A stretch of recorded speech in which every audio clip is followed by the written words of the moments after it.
Pronto. Então, boa noite. Vamos dar início ao nosso primeiro minicurso de Cosmologia da UERN. Infelizmente, esse ano foi preciso fazer online, né? E a ideia seria fazer presencial, mas devido à pandemia a gente não conseguiu fazer. Então, desde já eu quero agradecer a presença dos professores que resolveram colaborar, como, por exemplo, o professor Edésio, que é da UERN, o professor Jailson, que é do Observatório Nacional, a Simoni e o Carlos, que também são do Observatório Nacional, e o Javier, que é da UFRN. Também eu gostaria de agradecer ao Carlos, que está na organização comigo, a alguns alunos, eu não poderia deixar passar, que é o Matheus Felipe e o Rian, que me ajudaram muito nessa parte de panfletos e na parte também de algumas coisas pendentes relacionadas à internet. E também ao Tiago, que é o nosso secretário da pós-graduação, que ele me ajudou bastante nessa parte da organização.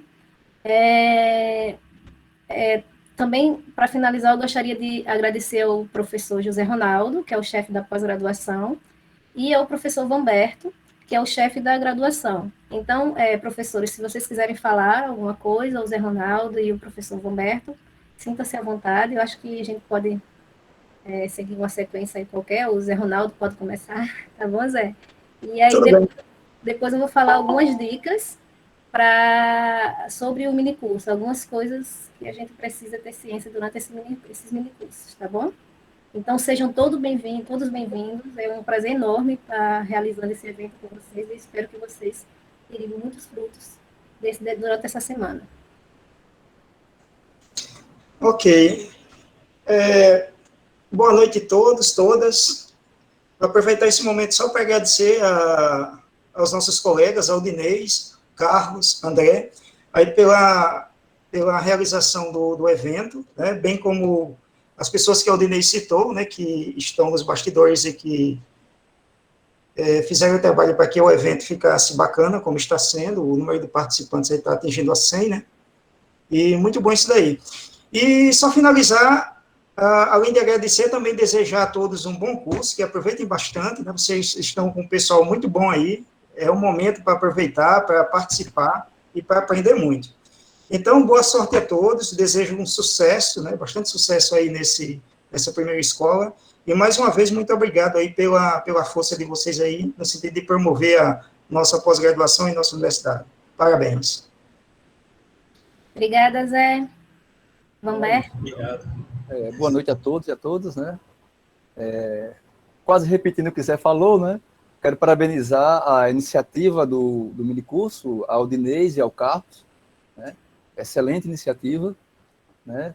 E que todos aproveitem ao máximo esse minicurso, que certamente vocês estão com palestrantes de alto nível e vocês procurem tirar o máximo proveito desse momento, tá? Então, desejo sucesso ao evento e boa noite a todos. A palestra de abertura, que é o Edésio, Miguel Barbosa Júnior. O Edésio, ele é professor da nossa universidade, da UERN, mas só falando um pouquinho sobre a sua formação acadêmica e sua vida acadêmica profissional. Ele possui graduação em Física pela Universidade Federal Fluminense, mestrado em Física também pela universidade, por essa mesma universidade, e doutorado em Astronomia pelo Observatório Nacional. Atualmente o Edésio, eu acho que o Edésio está com a gente desde 2010, né, Edésio? Ele é professor adjunto 4 da universidade daqui, né, da UERN. Sim, 2010. 2010, né? Eu falei atualmente, mas 2010. você está com a gente, mas eu cheguei depois de você, né? Sim, E sim, sim. tem experiência na área de física e astronomia, com ênfase em cosmologia, atuando principalmente nos temas de energia escura, equação de estado, quintessência acoplada, cosmografia e constante cosmológica. Então, Edésio, se você puder já ir apresentando, já colocar sua Pronto, apresentação. eu vou compartilhar aqui então, certo? Bom, antes de começar o compartilhamento, agradecer ao Dinês pelo convite de fazer a palestra de abertura, né? Reencontrar, ainda que distante, alguns colegas, como Javier, né? Enfim, e outros que estão aqui que eu não consegui ver a lista completa aqui no no Meet, tá certo? Então, uma boa noite a todos, certo? Obrigado ao Aldinês e ao Carlos, né? E eu vou compartilhar então a tela aqui, tá certo? Vou só desligar aqui minha câmera. A aceleração cósmica, ou a expansão acelerada do universo. E servir, de uma certa forma, de introdução para os tópicos que serão abordados nos outros seminários. Do Carlos, né, de hipóteses fundamentais, modelo padrão, da Simoni, que vai falar de teorias modificadas, métodos estatísticos menos, mas a gente vai falar aqui só das utilizações, de como utilizar alguns dos dados principais, ok? Muito bem. Então, a gente vai começar falando dos fundamentos teóricos, depois só as principais evidências observacionais, né? Não todas, alguma coisa de análise estatística, e aí focar nas abordagens para explicar essa expansão acelerada do universo, ok? Muito bem. Bom, o que é cosmologia? Acho que tem muita gente na sala, né? E grande parte das pessoas, talvez, nunca tenha tido contato com o tema de cosmologia. Então, é aquele clichê, né, que você já deve ter ouvido, que é a ciência que estuda o universo como um todo. Sim, e de fato o universo contém coisa demais, né? Então, sua estrutura, né, evolução, universo primordial, certo? Ou seja, a pergunta filosófica de onde viemos para onde iremos, né? Ou seja, se o universo teve um início, se terá um fim, e do que o universo é composto, ok? Bom, para fazer cosmologia, a gente precisa de uma teoria de gravidade, certo? A teoria de gravidade que a gente usa é a relatividade geral. Mas vamos lá, quais são os pilares da cosmologia moderna? Os pilares da cosmologia moderna são o princípio cosmológico, certo? O postulado de Weyl e a relatividade geral. O princípio cosmológico, ele estabelece que em grandes escalas o universo ele é homogêneo e isotrópico, certo? Isso se reflete matematicamente na geometria do espaço-tempo, certo? A métrica mais geral que satisfaz as hipóteses de homogeneidade e isotropia é a métrica de Roberts-Walker, certo? Dada por essa equação aqui, espero que vocês estejam vendo eu passando o mouse, né, na equação. Então, essa é a métrica de Roberts-Walker, onde esse A de T aqui é o fator de escala. Basicamente, você diz que todas as distâncias no universo, né, variam de o aumento de escala, e esse fator de escala aqui ele é comum, né? Então, você tem o fator de escala do universo, e certo? Aqui, os valores que K pode assumir são -1, 0 e 1. -1 é uma geometria hiperbólica, certo? 0 é plano e 1 é uma geometria esférica, certo? Seria a seção espacial do universo esférico para -1. O postulado de Weyl, certo? Ele diz o seguinte: você encara, né, o universo como sendo constituído, ou seja, as galáxias como sendo partículas, né, de um substrato, certo?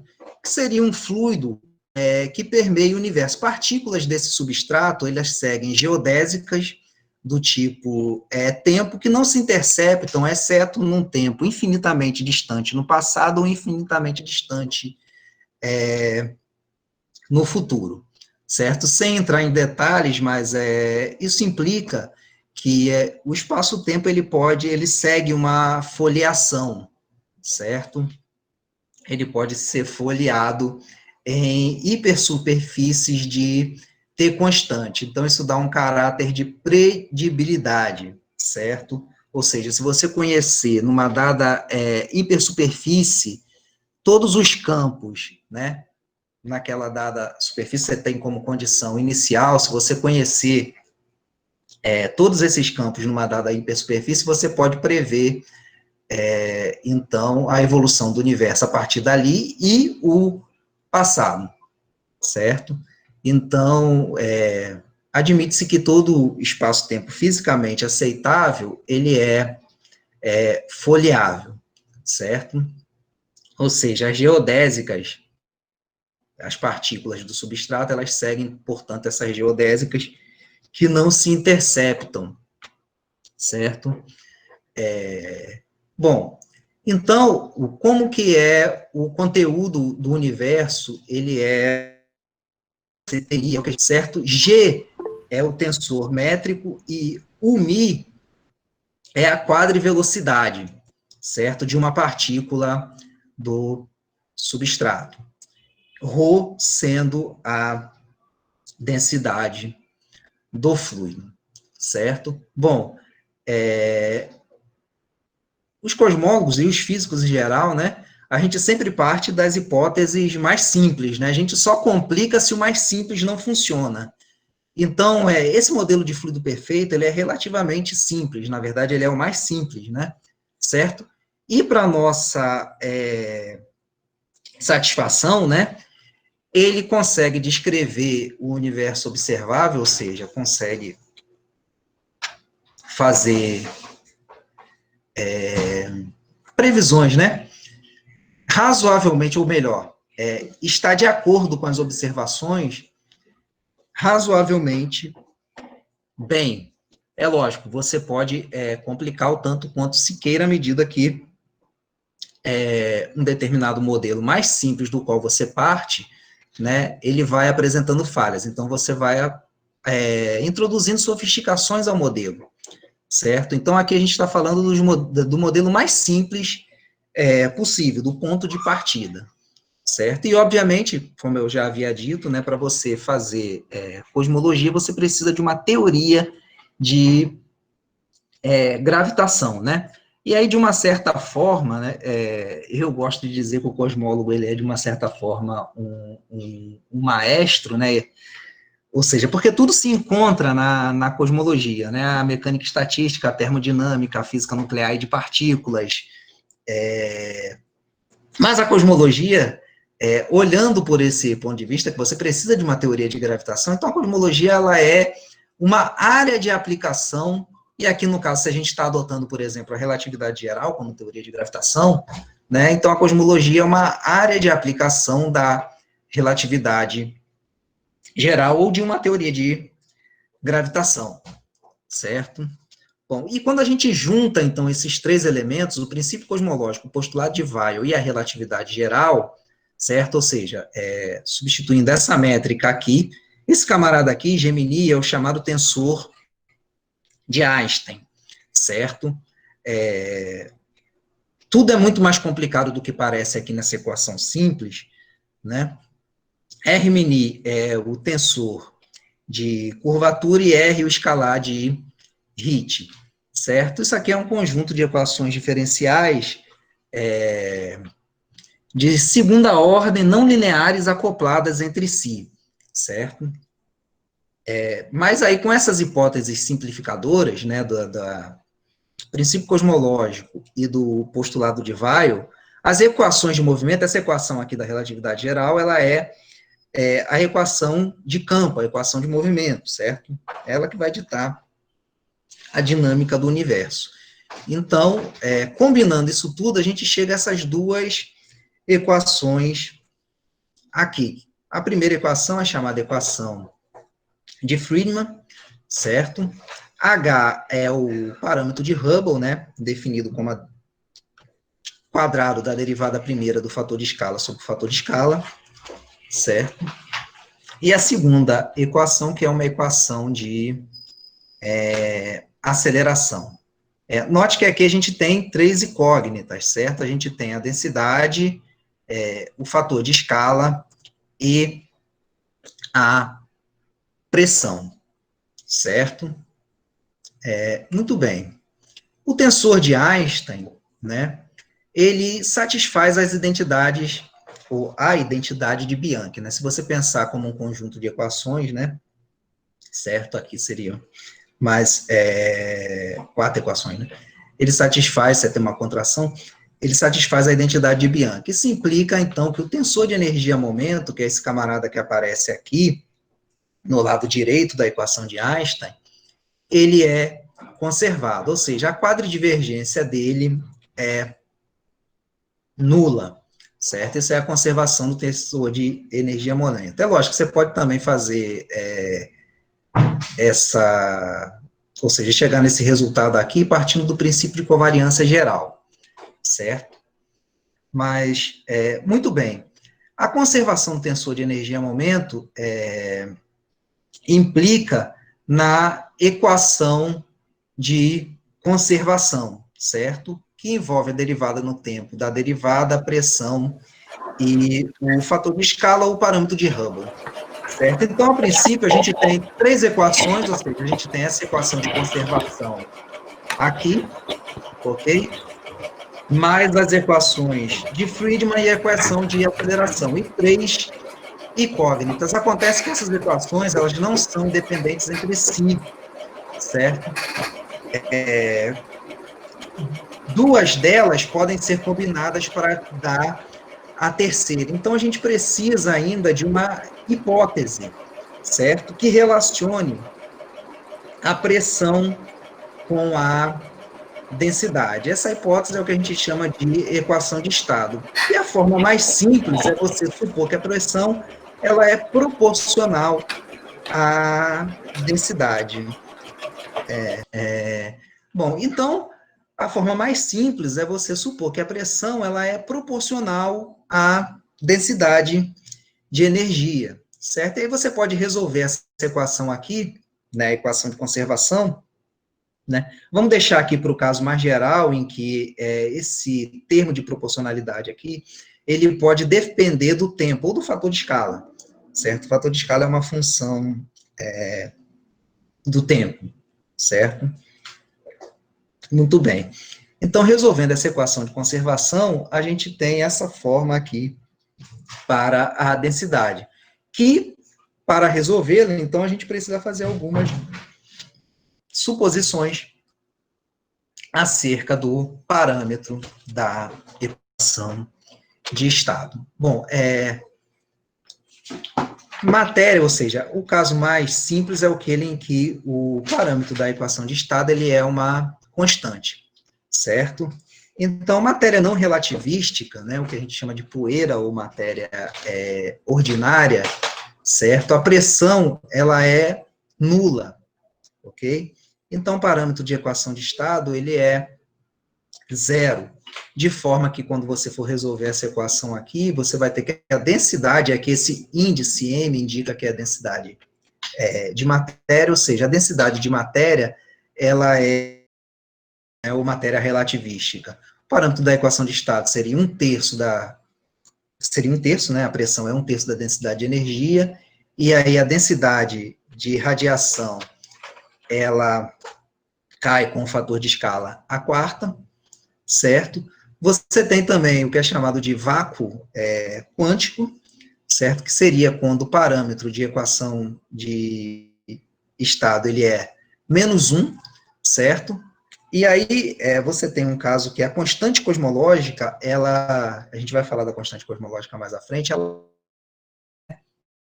a densidade de energia do vácuo, certo? E o caso mais simples, né, que generaliza todos esses cenários aqui, é você deixar um ômega constante, a integração aqui é simples, né, para o caso em que o ômega ele é constante, e aí você tem que a densidade de energia vai assumir essa forma, certo? Então, a equação de movimento, ou a equação de Friedman, certo?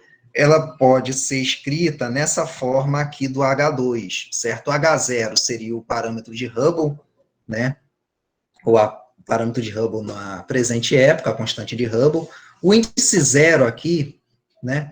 Está sempre indicando uma quantidade calculada na época presente, certo? Então, esse ômega aqui é o parâmetro de densidade, que é a densidade do camarada, o ρ0, pela densidade crítica, ok? Esse ômega aqui está para um universo plano, desculpe, certo? Então, isso aqui a gente já está supondo que o K é igual a zero só por simplicidade. Esse ômega aqui seria o parâmetro de densidade da energia escura, a gente já vai falar o que seria esse camarada, certo? E f de z seria uma função, ou só essa função aqui, né? Daqui para lá. Z é o redshift, certo? Que está relacionado com o fator de escala por essa expressão aqui, certo? 1 mais z é igual ao inverso do fator de escala. Muito bem, então esses são os fundamentos teóricos, né? O básico do básico. Muito bem. Como eu já disse, né, o universo, ou seja, ele está em expansão acelerada. As observações, na verdade, anterior a isso, né, já havia as observações que indicaram que o universo estava, ou que melhor, bateram o martelo, né, sobre essa possível expansão acelerada do universo, elas vêm dos dados de supernovas do tipo 1A, certo? Bom, uma supernova do tipo 1A, ela é uma anã branca num par binário que está retirando massa da sua parceira, certo? E quando ela atinge um determinado limite, o limite de Chandrasekhar, que é aproximadamente 1,4 massas solares, certo? Tem correção relativística, mas vamos ficar só no mais simples. Próximo disso aqui, 1,4 massas solares, ela explode. Olha aí, falando igual campista, hein? Explode. Tem algum campista aí? Só para tirar onda. Como se eu não fosse. Não sou campista. Muito bem, vamos lá. Très bien. Então, quando ela atinge a massa da anã branca, atinge 1,4 massas solares, ocorre uma explosão em supernovas. E essas supernovas, elas são chamadas de vela padrão. Basicamente, porque você tem sempre a mesma quantidade de energia entregue, certo? Se ela explode sempre com aproximadamente a mesma massa, que é 1,4 massas solares, certo? Você está entregando a mesma quantidade de energia, certo? Bom, então isso implica que a magnitude, a gente vai falar disso aqui, a magnitude absoluta, né, da supernova, ela é a mesma ou constante para qualquer supernova. É lógico, aqui tudo simplificações, certo? Então, ou seja, qualquer medida de uma magnitude aparente, do mzinho, que é o que a gente chama aqui de magnitude aparente, permite determinar a distância onde ocorreu aquela explosão de supernova.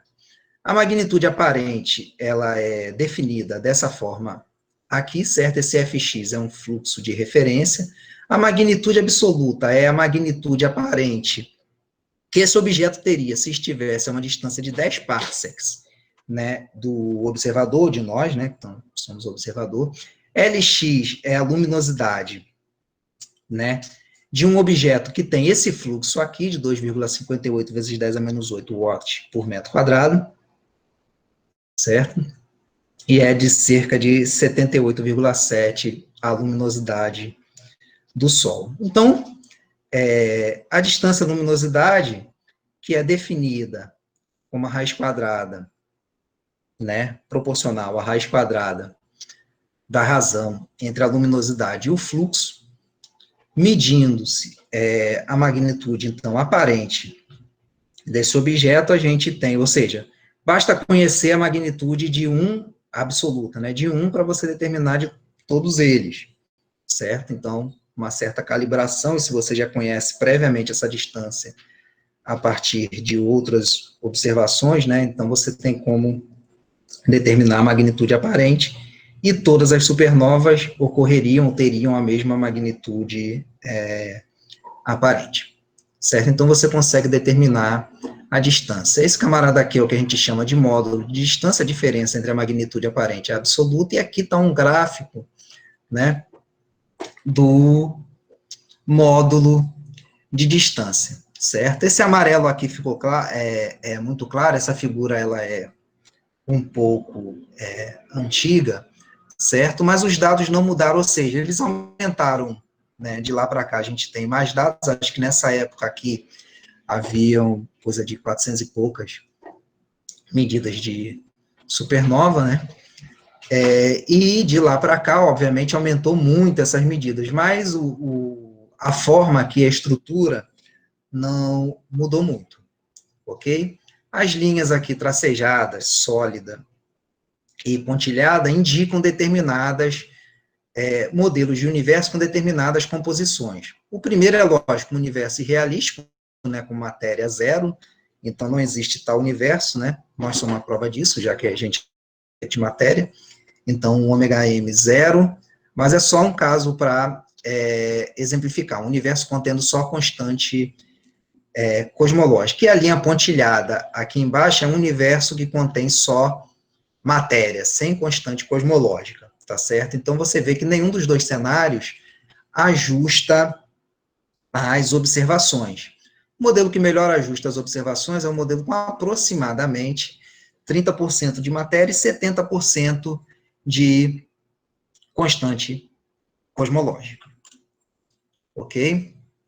Bom, outras observações importantes, né, para a determinação, né, da expansão acelerada do universo, você pode usar em combinação com os dados de supernovas, são as medidas da radiação cósmica de fundo. Esse valor aqui do shift parameter, ele está bem defasado, aqui é o WMAP 8, né, tá certo?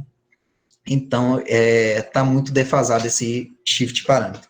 Mas é um parâmetro que você pode usar, e aí é o seguinte, você tendo a medida desse camarada aqui, você coloca o seu modelo aqui nesse H de Z é onde vai entrar a sua modelagem, certo? E você consegue comparar o seu modelo com as observações, e ele pode ser usado em combinação com os dados de supernova, certo?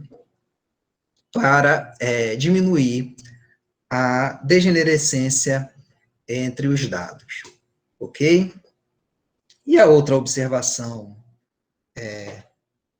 também, 6:43, outra observação que também conduziu a essa determinação, né, de que o universo ele passa a observação cabal foram as distâncias de supernovas do tipo 1A, certo? Mas todos esses dados aqui, CMB, né, radiação cósmica de fundo e oscilações acústicas da matéria bariônica, apresentam discrepâncias, certo, com um modelo, por exemplo, sem uma constante cosmológica, ok? Ou energia escura. Aqui eu estou só pegando como exemplo o parâmetro de Bal, né? Esse parâmetro A aqui, que eu acho que é chamado de parâmetro, eu não lembro o nome, parâmetro acústico, eu acho, certo? Ou meio, não é parâmetro acústico, não. Mas, enfim, pegando só aqui esse parâmetro de Bal para exemplificar também como que isso é feito. Você tem a medida desse parâmetro aqui, certo? E então, aí, mais uma vez, você tem o seu modelo aqui, e você integra isso aqui para comparar o seu resultado teórico com o observado, certo? E assim poder fazer estimativas. Também, mais uma vez, aqui muito defasado, né? Só tinha uma medida nessa época aqui. Esses slides, eles não estão atualizados, certo? Mas conta mais ou menos o primórdio, né? Tá certo? Os primeiros anos dessa observação que transformou a cosmologia. Se você pensar que a gravitação newtoniana, né, ou a gravitação, né, ela é atrativa, então você vai inferir, por exemplo, que se o universo estava em expansão, como foi determinado por Edwin Hubble e Vestus Slipher, né?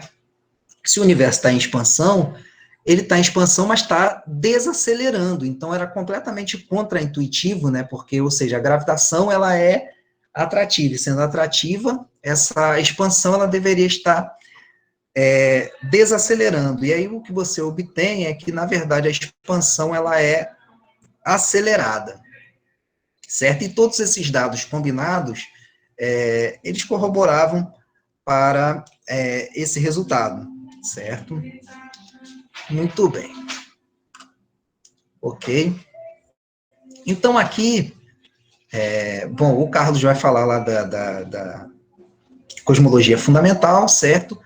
E o Javier vai falar da análise estatística. Aqui está só um exemplo, né, de como que a gente faz essa comparação entre o nosso modelo teórico e os dados observacionais. Esse X aqui, né, o Xão, ele indica um determinado observável, certo? Então, ele pode ser o módulo de distância, o shift parâmetro, o parâmetro acústico, a função de crescimento, e por aí afora, idade de galáxia, certo? Então, você faz o teste de Q quadrado mínimo, né, e você minimiza essa função aqui. P é o conjunto de parâmetros, por exemplo, o ômega m é um parâmetro, né? O W, o parâmetro da equação de estado, é outro parâmetro, né? E aí você minimiza essa função aqui. E os valores desses parâmetros que melhor ajustam aos dados observacionais, né? E você tira, portanto, ou seja, para um dado modelo, os valores que melhor ajustam os dados observacionais, ok?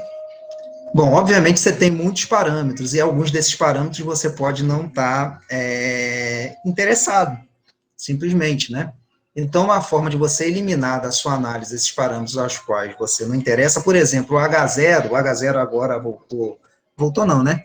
Mas tem sido muito debatido devido a uma discrepância entre determinados conjuntos de dados ou observações, né? Certo? Mas, comumente, o que a gente faz é ignorar o H0 aqui. Então, isso é chamado de marginalização, certo? Você integra sobre os parâmetros que não te interessam, de forma a o que sobrar, né? Ou seja, a função que você vai minimizar, após integrar sobre todo o espaço paramétrico desses parâmetros que você não está muito interessado em determinar, o que sobra é o que você vai minimizar. Certo? Muito bem. Então, aqui está um exemplo, né, de como esses dados eles podem ser combinados. Pronto, na época tinha 557 supernovas do tipo 1A, ok? A função que você minimiza é essa função aqui total, que envolve os dados de supernova, radiação cósmica difundida, isso para o nosso exemplo, certo? Você pode continuar a colocar mais, vocês, né, podem colocar mais observáveis aqui, certo? Então, ó, o azul aqui é só supernovas, CMB, o laranja, certo? O BA, o verde. Olha, quando você combina todos eles, você chega nessa regiãozinha aqui, uma região muito menor, ou seja, essa região aqui, ela está dizendo o quê? Ela te dá os limites, né, do seu parâmetro. Então, por exemplo, se a gente olhar para esse gráfico aqui, onde esse W é um parâmetro constante, é o parâmetro da equação de estado, certo? Você vai tirar aqui que o seu ômega m, ele está mais ou menos entre 0,23 e 0,33, o ômega m, que é esse valor que está aqui no eixo das abscissas, né? E o parâmetro da equação de estado, ele está mais ou menos entre menos 1,4, isso já está muito mais restrito, certo? E menos 0,75, 78, por aí, ok? Muito bem. Certo. Então, para explicar essa expansão acelerada do universo, né, postulou-se, ou seja, a gente conhece matéria, a gente sabe que o universo tem matéria e tem radiação. Nós estamos aqui, né, e a gente está nadando, né, num oceano de fótons, tá certo? Então, a gente sabe que radiação e matéria, e fótons e neutrinos, né, obviamente, matéria relativista. Então, a gente sabe que matéria ordinária, bariônica, e, por exemplo, radiação existe, né? Só que só isso, né, e mesmo a matéria escura fria, não é capaz de dar conta dessa expansão acelerada do universo, certo? Agora, se você introduz uma constante cosmológica às equações de campo, certo? Então, você consegue produzir, ou melhor, explicar, né? Ela dá conta desse efeito de aceleração. Aqui a interpretação da constante cosmológica, ela muda, tá certo? Ela pode ser interpretada como a densidade de energia do vácuo ou como uma constante fundamental da natureza, certo? Dependendo do lado em que ela aparece na equação de campo da relatividade geral. O que a gente estima, né, ou o que a gente supõe, né, é que, na verdade, o que existe é uma constante cosmológica efetiva, que é uma combinação dos dois tipos de constante cosmológica. Bom, a teoria quântica de campos, né, ela dá um valor da constante cosmológica, que é que esse aqui, ρ é observável, é o valor que seria observável para essa densidade de energia escura ou a densidade de energia do vácuo, certo? Então, a teoria quântica de campos prevê um valor que é pelo menos 10 a 43 vezes maior do que o valor observável. Esse é o chamado problema da constante cosmológica, certo? A generalização mais simples para a constante cosmológica é simplesmente você supor que esse parâmetro da equação de estado ele é uma constante, certo? E para dar conta da aceleração, a gente tem que ter uma pressão negativa, então esse W ele vai ser negativo, certo? E aí a gente já viu lá atrás, ou seja, que quando esse camarada é constante, a densidade de energia, ela evolui seguindo essa expressão aqui. Muito bem. Esses modelos, eu não vou entrar no detalhe, mas eles são modelos que têm problemas termodinâmicos sérios, tá certo?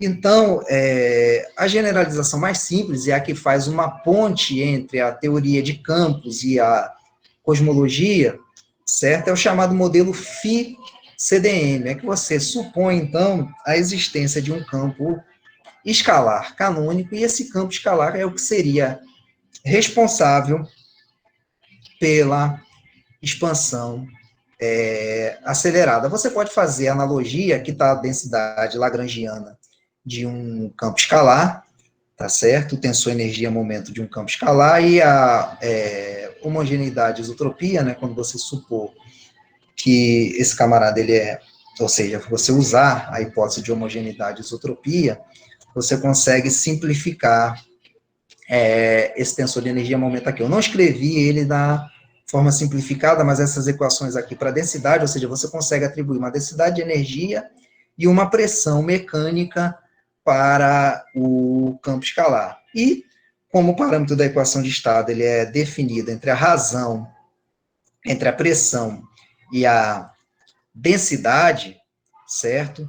Você tem que o parâmetro da equação de estado para um tal de um campo escalar, né, ele é dado por essa expressão aqui. Note que quando o termo cinético, esse φ ponto ao quadrado aqui é o chamado termo cinético, né? Quando o termo cinético vai a zero, certo? O potencial domina, e esse W aqui, portanto, ele imita uma constante cosmológica. Tá ok? Muito bem. Bom, além do campo escalar canônico, como eu disse, você sempre parte das hipóteses mais simples. E quando elas começam a falhar, você vai introduzindo sofisticações. Então, você tem a constante cosmológica, que está em excelente acordo com os dados observacionais, mas ela tem esse problema na interface entre a cosmologia e a teoria quântica de campos, certo? Bom, e aí você, então, generaliza, ou seja, você afrouxa essa condição aqui de que o parâmetro da equação de estado tem que ser -1. Muito bem. Então, aí, afrouxando, você tem essa expressão aqui, certo? Para densidade de energia. Só que isso aqui também não dá conta, tá ok? Então, você parte para um modelo mais fundamental, certo? Infelizmente, os campos escalares que conseguem dar conta da expressão acelerada do universo, né, eles também não são campos que estão dentro da escala de massa das partículas elementares. Então, de uma certa forma, ele é introduzido também artificialmente, esses campos escalares, né? E como é tudo desconhecido, né? E aí vem um lema, né? Quando você não sabe nada sobre alguma coisa, você pode tentar tudo, né? Tá certo? Em vez de ficar tentando um truque só. Tá? Então, e aí, já que você já está aqui, e esses campos são artificiais, né, já perdeu a mão de uma vez, vamos forçar a mão, vamos ver o que dá. Você tem os chamados campos taquiônicos, né, um campo fantasma seria um campo com o termo cinético aqui, com sinal negativo, certo? Você tem campos taquiônicos, táquions seriam partículas que têm uma velocidade maior do que a velocidade da luz, certo? Bom, a teoria da relatividade geral diz que nenhuma partícula com massa, né, pode ser acelerada a uma velocidade igual ou superior à da luz, mas ela não diz, por exemplo, que é impossível que uma partícula exista em seu estado natural com uma velocidade maior do que a velocidade da luz. Então, é isso que a gente chama de táquions, né? E um campo taquiônico, ele é descrito por uma densidade lagrangiana. Bom, as teorias modernas, né, da física, sempre o ponto de partida é uma lagrangiana, ok? Muito bem. Então, a densidade lagrangiana, né, para um campo taquiônico, ela é dessa forma. Você pode obter, a partir da densidade lagrangiana, você tira o tensor de energia-momento, né, aplica as hipóteses de homogeneidade e isotropia, e aí você vai ter uma densidade, né, que seria a densidade de energia desse campo taquiônico, e uma pressão associada a esse campo. Uma pressão, né, associada ao campo taquiônico. Deixa eu ver se aqui está certo. Bom, pronto. E o parâmetro de estado de um campo taquiônico, ele vai dar conta dessa aceleração, ele fica entre -1 e 0, certo? Então, o parâmetro da equação de estado negativo, certo? E você tem também uma outra forma de você generalizar, né, que é a chamada K-essência, que seria um campo escalar, né, uma densidade de pressões e com um termo cinético não padrão, tá certo? Mais uma vez, ou seja, você tem essa densidade lagrangiana, você consegue derivar o tensor de energia-momento, a partir do tensor de energia-momento você consegue obter, lógico, a pressão tem que ser P de φx, né, já que ela é uma densidade de pressões. E aí você consegue obter a densidade de energia e a pressão. A pressão está aqui já, assim, enfim. E o parâmetro da equação de estado em termos da densidade de energia e da pressão. Como a gente pode ver aqui, ou seja, esse camarada ele vai tender a -1 quando essa pressão, que ela é uma função do campo, certo? E esse x aqui, esse xão, ele é a derivada do campo, tá certo? Então, ela é uma pressão, o P, a pressão depende do campo e da derivada do campo, tá certo? Então, quando a pressão for uma função só do campo, ok? O parâmetro da equação de estado vai ser exatamente igual a 1, ou seja, ela imita uma constante cosmológica num determinado regime, certo? Então, essas são três formas de você... 4 com a constante cosmológica, 1, 2, 3, 4, 5, né? Está desaprendendo a contar. Muito bem. Então, são 5 formas aí de você descrever, por exemplo, essa chamada de energia escura, que é esse camarada introduzido para dar conta da expansão acelerada. Ok? Muito bem. Como eu disse, esses modelos, né, de campo escalar, eles são um tanto artificiais, certo? De forma o quê? A gente acaba tendo que parametrizar esse potencial aqui, certo? Que é o potencial do campo escalar. Então, a gente acaba tendo que parametrizar esse camarada aqui. Bom, uma forma muito mais simples é você parametrizar diretamente, então, o parâmetro da equação de estado, em termos do redshift, né? Ou equivalentemente do fator de escala. Supor que esse camarada depende do tempo e integrar aquela equação de densidade diretamente, certo? Bom, a princípio você não tem regras para fazer isso, né? Ok? A única regra que você tem que... não é regra, né? Mas você tem que pelo menos tentar fazer um modelo com um número de parâmetros menor possível, né? Que generalize, obviamente, um modelo que você tem como base, por exemplo, essas 3 parametrizações aqui, você parte de um modelo com um parâmetro de equação de estado constante e introduz um termo dependente do tempo, certo? E aí você tem outras formas mais complicadas de fazer isso. Por exemplo, uma delas está aqui, né, foi proposta por mim e pelo Jailson, certo? Tem 2 aqui, né? Ok? E aí, enfim, sua criatividade e princípios, né? Também observando determinados princípios. Aí você constrói uma função e tenta, né, ver o quão boa ela é ou não, e no que ela pode superar alguma das outras parametrizações disponíveis na literatura. Mas é só uma forma de você também tentar abordar esse problema da energia escura, certo? Bom, mais uma vez, como a gente não sabe nada, a gente tenta tudo, né? E aí a gente tem 2 coisas desconhecidas. A gente tem a matéria escura, que do ponto de vista observacional, ela é muito melhor estabelecida do que a energia escura. Mas você pode supor, por exemplo, que há uma interação entre a matéria escura e a energia escura, ou seja, que essas equações aqui, as equações de conservação, né, elas não se conservam separadamente, tá certo? Se o Q, que é esse parâmetro aqui, esse termo de interação, for positivo, você tem energia escura decaindo em matéria escura, e se ele for negativo, matéria escura decaindo em energia escura. O Q ele é uma função de H, ρ da matéria, ρ da energia escura, e possivelmente do tempo, certo? Aí você pode, obviamente, introduzir simplificações nesse modelo. Aqui está só alguma... forme um modelozinho muito famoso, que é esse aqui, né?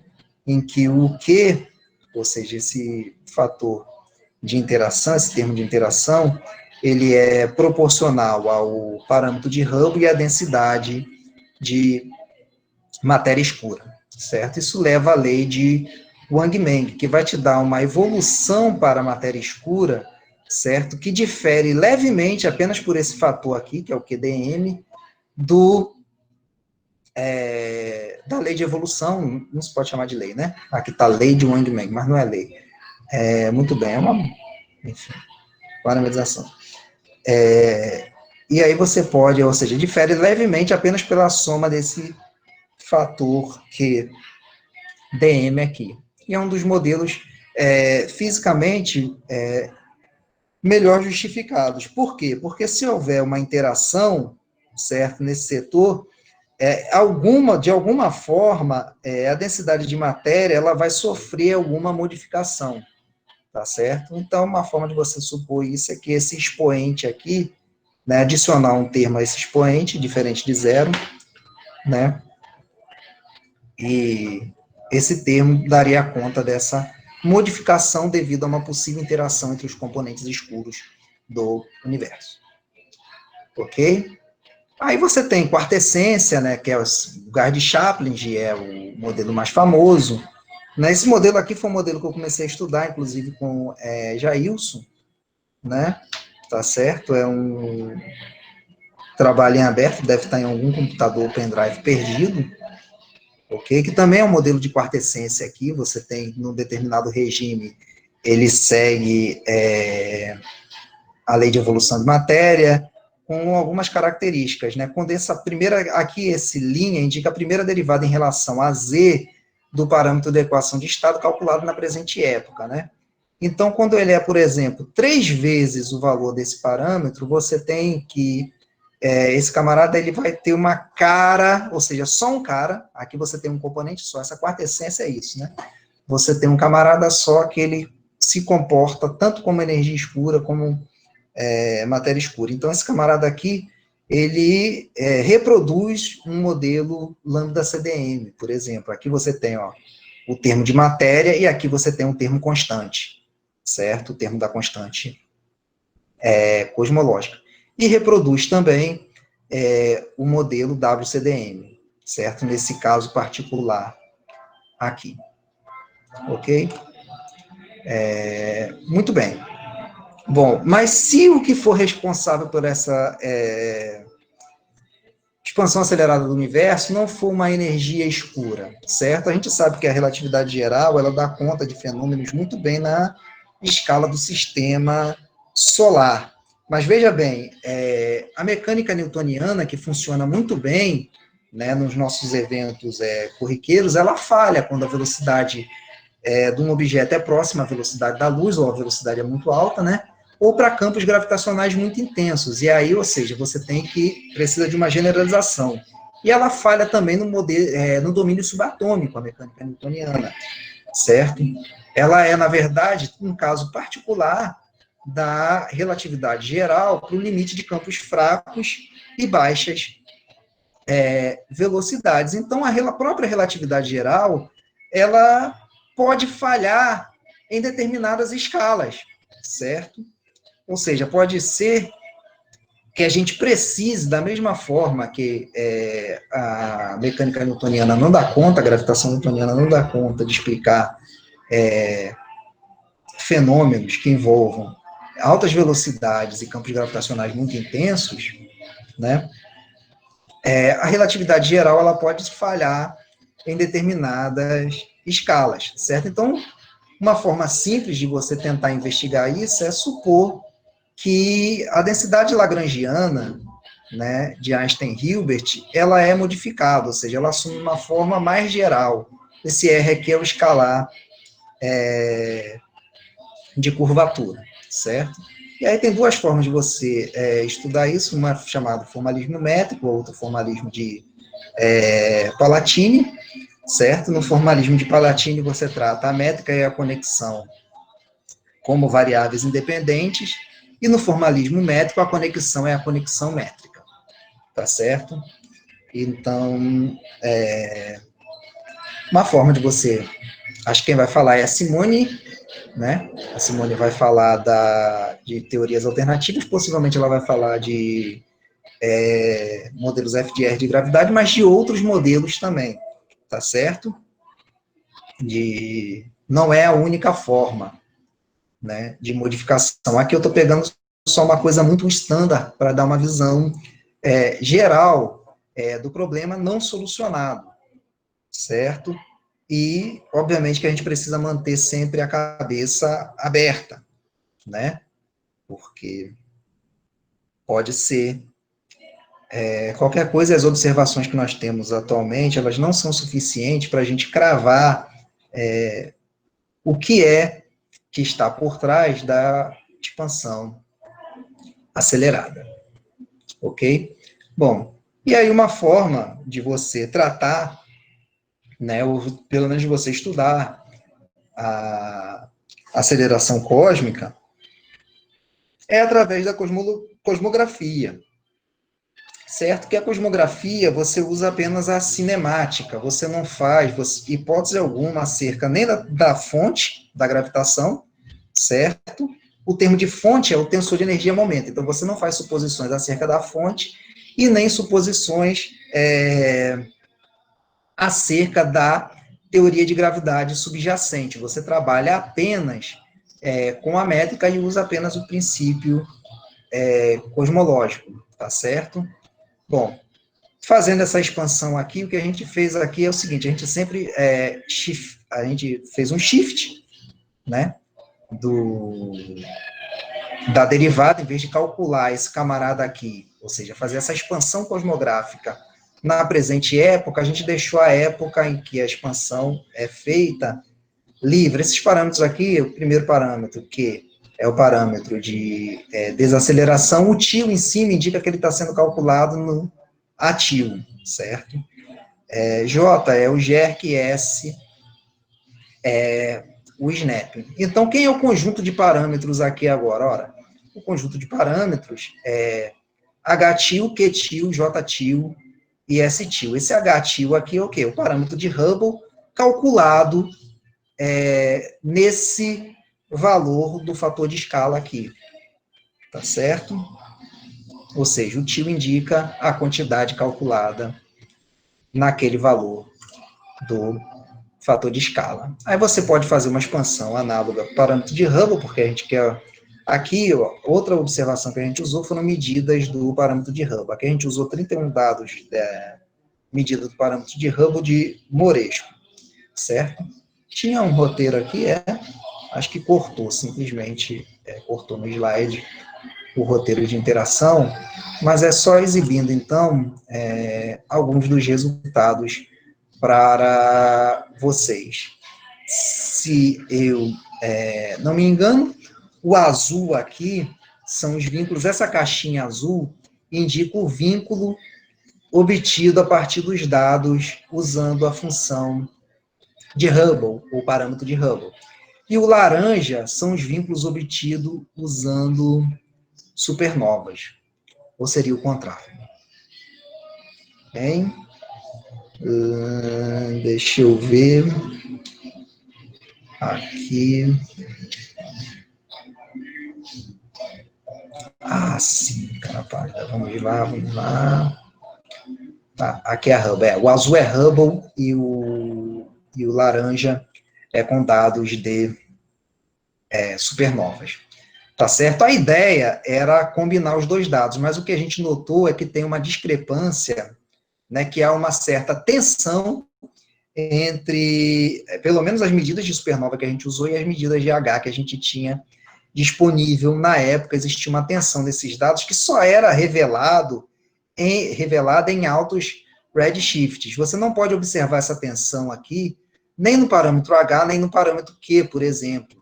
Tá certo? Você vê que há um overlap aqui entre os vínculos obtidos desses dois conjuntos de dados, certo? Mas o jerk, essa linha pontilhada aqui, tá certo? Indica esse parâmetro jerk aqui sendo 0. Para constante cosmológica, ele tem que ser 1, né? Essa linha aqui devia estar no 1, porque aqui ela está no 1 e aqui ela está no 1. Aqui ela está no 0. Enfim, vamos lá. Mas o resumo da ópera, ó, é que à medida que a gente vai aumentando o redshift, certo? Esses dados eles vão se separando, ó, até chegar a um ponto em que eles simplesmente não se tocam. Você tem aqui para Z igual a 1.4, a gente obtém isso fazendo um shift, né, do valor do fator de escala, certo? Então a gente faz esse shift, e o que a gente vê é que para altos redshifts, as duas caixas, ou seja, os vínculos não se tocam. E isso se torna mais evidente ainda para o snap. Para baixo redshift, você tem uma grande degenerescência. Então os camaradas acabam concordando em Z igual a 0 aqui, em tudo. Mas à medida que você muda o centro da expansão, ou seja, você já pode observar aqui, né, pelo menos quando a gente olha para o snap, num Z de aproximadamente 0.6, né, você já tem a discrepância entre os dois conjuntos de dados, certo? Muito bem. Então, qual era a intenção aqui dessa apresentação? Era justamente fazer uma explanação muito geral, né, pincelando diversos tópicos para falar expansão acelerada e possíveis formas, né, de vocês abordarem o problema, certo? Esse último aqui que eu apresentei é porque iniciativas independentes de modelo se tornam cada vez mais necessárias e mais procuradas. E a cosmografia, ela te dá uma forma, independente de modelo, de você, pelo menos, sondar a expansão acelerada e restringir alguns desses parâmetros cinemáticos aqui. Aqui o que a gente faz, a gente restringe esses parâmetros cinemáticos em diferentes redshifts, certo? Mudando o centro de expansão e então fazendo fit, tá certo? E o que a gente observou é que há uma certa tensão entre os dados de supernova, pelo menos os utilizados na época, aqui em 2018, né? Então esses eram os dados que eram disponíveis em 2018, já se vão aí 2 anos, né? Mais de 2 anos, a gente está tendo para 2021, né? Muito bem. Enfim, isso foi feito em 2017 para sair em 2018, então já tem mais de 2 anos, certamente. Muito bem, então esses eram os dados, na verdade aqui saiu em 2018, mas os dados são os dados de 2017. Então esses eram os dados disponíveis em 2017, a gente tinha uma certa tensão entre os dados de supernova e os dados de o que a gente chama de cronômetros cósmicos, né? Ou da função de Hubble em diferentes redshift. Ok? Então, é isso, certo? Espero não ter passado muito do tempo, porque eu não consigo ver meu relógio aqui. Tudo bem, Edésio. Desculpe. Obrigada pela apresentação. Acho que passou, foi uns 5 minutos, até porque também teve aquele probleminha no início, né? Deixa eu só falar uma coisa. Teve 2 perguntas aqui, 2 ou 3 perguntas. Pronto. Tem uma pergunta do Isaac, que ele está na outra sala, e a pergunta dele é mais especulativa, e deixa eu só ler aqui para você. Ele perguntou o seguinte: no slide onde você fala dos principais candidatos para a energia escura, a pergunta é: se supormos que uma determinada substância, aí colocou campo, partícula, etc., que não viola os pilares fundamentais da teoria, isso implica dizer que essa substância existe? Como isso se fundamenta? Aldinei, você pode ler a pergunta para mim de novo? Vamos lá. Desculpa. Ele tá, na realidade, ele está especulando. É o seguinte: no slide onde você fala dos principais candidatos à energia escura, aí ele faz a pergunta. Tá. Se supormos que uma determinada substância, aí ele colocou campo, partícula e etc., que não viola os pilares fundamentais da teoria, isso implica dizer que essa substância existe? E como isso se fundamenta?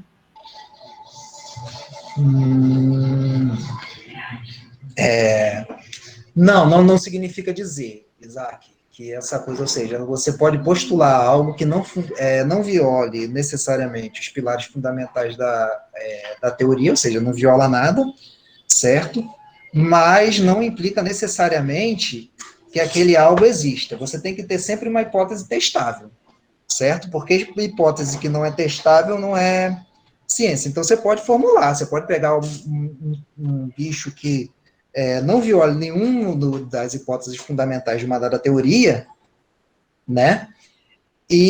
Mas que você não consegue testar aquela sua hipótese. Aí vira um dogma, tá certo? Se não é testável, o que você vai fazer, né? Então, não necessariamente implica que aquilo que você está postulando, certo? Exista, né? Existia, ou melhor, existia, né? Nos primórdios da física de partículas, um ditado que dizia o seguinte: se não é proibido, é compulsório, certo? Ou seja, se não existisse nenhuma lei na natureza impedindo que uma determinada partícula existisse, é porque ela existia. E aí experimentos iam fazendo experimentos, né, aumentando a escala de energia, coisa e tal, e tudo quanto é tipo de partícula nova era observada, e essas partículas todas algumas previstas, né, anteriormente. A teoria também ainda não era tão desenvolvida, a teoria de partículas, né, certo? Você tinha alguma teoria que previa a existência de determinadas partículas e você tinha descobertas novas que não estavam dentro do escopo dessa teoria, mas o ditado era esse, né? Se não é proibido, é compulsório. Então, se a natureza não proíbe a existência de algo, era com essa hipótese que eles trabalhavam, né? Se a natureza não proíbe a existência de algo, é porque esse algo existe, certo? Eu não sou muito, enfim, eu não vou muito para esse lado filosófico, não, porque, enfim, você pode inventar aí 1 milhão de coisas que a natureza não proíbe de existir, mas que não existe, né? Tá certo? Você precisa observar. A natureza não proíbe a existência de monopólios magnéticos. Na verdade, a física fica, inclusive, muito mais bonita com monopólios magnéticos, né? Se existisse. Seria tudo muito lindo. Mas não se observa monopólios magnéticos. Ok? Tá certo. Désio, tem mais 2 perguntas que estão relacionadas. Uma do Guimarães, é rapidinho, só para começar aqui a Sim, aula. certo. Ok. Não, eu só não quero me pausar muito, porque me adentrar muito na aula do Carlos, né? Porque a ideia era justamente introduzi-los, né? Não sei se eu consegui, né? Tá certo, eu espero que eu tenha. Mas, ok. Mas sim, siga, a pergunta do Guimarães. A pergunta é o seguinte: os campos taquiônicos são partículas com estados naturais com velocidade superior a c. Diante disso, o que aconteceria com o efeito causa e causalidade? Eu acho que a pergunta dele, seria possível emitir algum sinal para o passado? Acho que é isso que ele quer perguntar. Que ele colocou, e seria emitir algum sinal para o passado? Pois é, né? Esses táquions, eles vão existir fora do cone de luz, certo? Isso mesmo, né? Então, Guimarães, vamos lá, seria possível emitir um sinal para o passado, né? Para partículas que no seu estado natural existem com velocidade maior do que a velocidade da luz. Eu não sei te responder, cara, isso é tão confuso, certo? Isso é tão confuso que, enfim, nota do ditado que eu falei, né? A gente postula muita coisa porque a gente não sabe nada, né? E aí até os táquions, né, que, enfim, começam a ficar atraentes, muito no campo especulativo, tá certo? Mas, com relação à sua pergunta, seria possível emitir um sinal no passado, né? Para o passado. Eu não sei te responder. Acho que a princípio, pelo menos sim, né? Mas na realidade não. Deixa eu te fazer outra pergunta do Tiago, para fechar aqui. O Tiago, ele pergunta o seguinte, o Tiago Bruno: as massas das partículas das diversas propostas de campos escalares, aí ele coloca o táxi, essência, etc., e ajustaria os dados observacionais foram analisados e estão dentro da escala de massa das partículas elementares? Não estão. Não estão. São muito menores, né? Mas muito, muito, muito menores. Então, acaba sendo, todas essas hipóteses acabam sendo artificiais, porque você tem, a princípio, um link com a partícula elementar, né, com as partículas elementares, mas a escala de massa desses campos, para dar conta da expansão acelerada, está muito fora, né, da escala de massa dos campos das partículas fundamentais, da teoria de partículas fundamentais, certo? Então, é aquilo que eu falei, acaba sendo... Você tem esse link, mas é um link um tanto artificial, né? Seria ótimo se estivesse dentro da escala de massas, né? Mas não está. Né? E aí, pegando um gancho, né? Recentemente eu fiz algumas análises termodinâmicas, né? Indicando que mesmo fluidos, né? E até mesmo campos escalares, fluidos, porque foi feito para fluidos, né? Com parâmetro de equação de estado variável, né? Termodinamicamente, eles não são aceitáveis, certo? Termodinamicamente. E aí, dado constante, não importa. termodinamicamente eles não são aceitáveis e provado matematicamente. Ok, Dez, muito obrigada. É um prazer ter você aqui como abrir esse meu curso. Espero que o pessoal tenha gostado. E sobre algumas outras perguntas que surgiram agora, eu acredito que no decorrer dos outros minicursos as pessoas professores poderão responder, tá certo? Então, obrigada mais uma vez, Adésio. Eu Certo? que agradeço.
certo? Obrigado a todos. Eu também espero, né, que tenha agradado aos espectadores, né?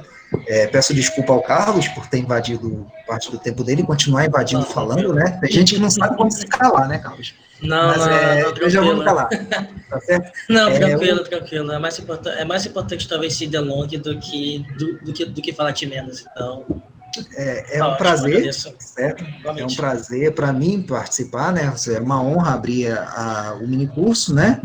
E introduzir. E é um prazer participar desse minicurso que tem o Carlos, o Javier Simoni, certo? E o Jailson, o Aldinez e todos os alunos, todo mundo que está participando aí de tudo quanto é canto do Brasil. Então, boa noite a todos. Eu vou fechar meu microfone aqui e continuar aí observando, seguindo o Carlos. Sim, Valeu, obrigado, Carlos, valeu, Edésio. obrigado, Obrigado. desculpe. Valeu, Edésio.